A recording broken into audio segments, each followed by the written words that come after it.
Bismillahirrahmanirrahim. Assalamualaikum warahmatullahi wabarakatuh. Hari ini hari Selasa tanggal 23 Juli 2024 Masehi. Ada berita bahawa pada tanggal 26 sampai 30 Juli 2024 akan dilaksanakan kembali konser Pesta Rakyat di Blang Padang, di jantung pusat kota Banda Aceh, Blang Padang.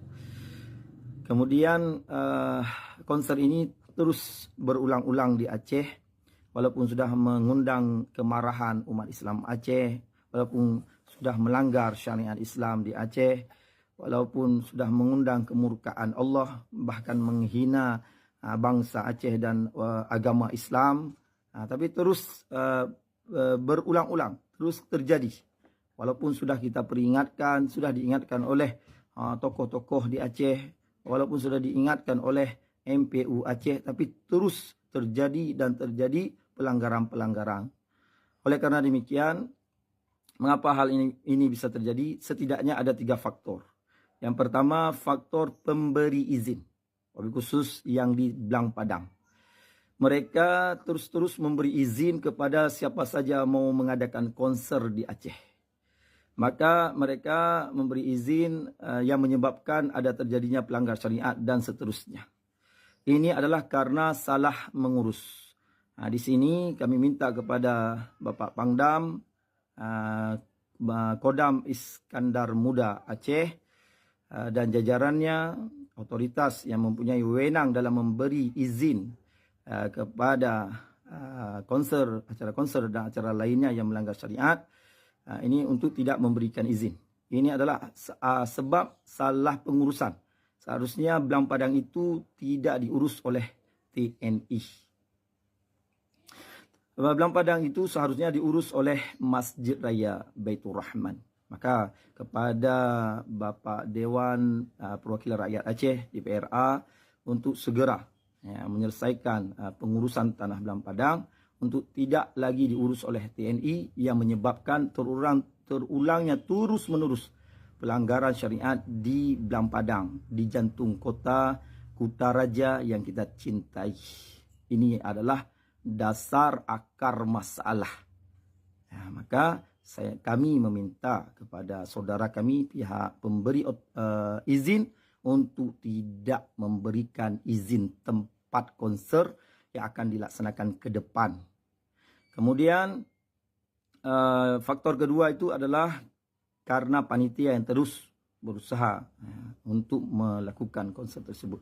Dan yang ketiga adalah rakyat, wabil khusus adalah otoritas. Di sini adalah eksekutor Aceh, mewakili rakyat Aceh, Bapak PJ Gubernur, yang tidak tegas melarang ataupun untuk mengadakan hizbah, melaksanakan amar ma'ruf wa nahi munkar. Maka berita ini kami sampaikan kepada rakyat Aceh untuk terus menyuarakan kebenaran dan menjaga persatuan, untuk menjaga agama dan jaga Aceh. Aceh adalah milik kita, milik bangsa Aceh, milik orang-orang Islam di Aceh dan orang-orang yang tinggal di Aceh. Pertahankan agama Islam kita, jangan dihancurkan oleh orang-orang yang tidak bertanggung jawab. Dan berita ini kami tujukan kepada pemerintah Aceh untuk bertanggung jawab atas apa yang sedang dan akan terjadi di Aceh.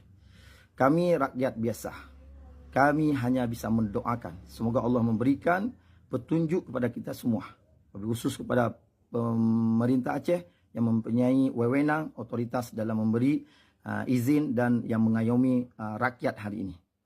Kalau sudah tidak ada lagi petunjuk kepada kalian semua, maka kami hanya bisa mendoa semoga Allah hancurkan kalian semua, orang-orang yang punya wewenang, otoritas memberi izin dalam pelaksanaan konser dan pelanggaran syariat Islam di Aceh. Semoga Allah hancurkan kalian sehancur-hancurnya sebagaimana Allah menghancurkan Fir'aun dan tentaranya. Semoga Allah akan segera mengirimkan pemimpin yang adil untuk mewakili umat Islam dan menggantikan kalian semua. Mungkin demikian yang bisa kami sampaikan. untuk saudara kami yang sebangsa, setanah air dan seetikat umat Islam ada di Aceh, siap siaga, mulai siap siaga apa yang terjadi kepada bangsa Aceh. Jangan biarkan agama dihancurkan, dirusak oleh orang-orang yang tidak bertanggung jawab. Demikian, Assalamualaikum warahmatullahi wabarakatuh.